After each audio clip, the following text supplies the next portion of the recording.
আমরা যারা content creator হিসেবে কাজ করি প্রথম দিকে আমাদের মনের মধ্যে একটা কোশ্চেন থাকে যে আমরা এনগেজমেন্ট ভিডিও কিভাবে চিনবো, কিভাবে বুঝবো যে আমাদের ভিডিওটা এনগেজমেন্ট ভিডিও হিসেবে কাউন্ট হচ্ছে এবং সকলের সামনে গিয়ে পৌঁছাচ্ছে।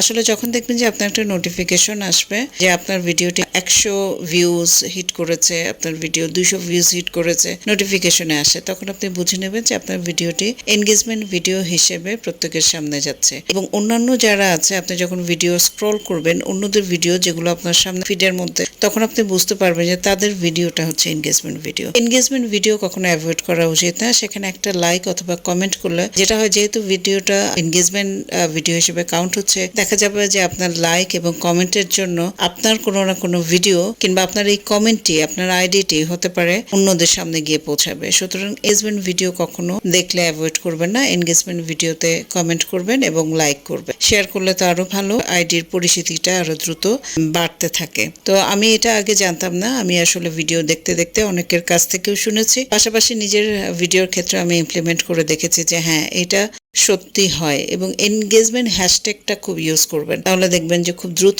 ভিডিও ভাইরাল হয়ে যেতে পারে।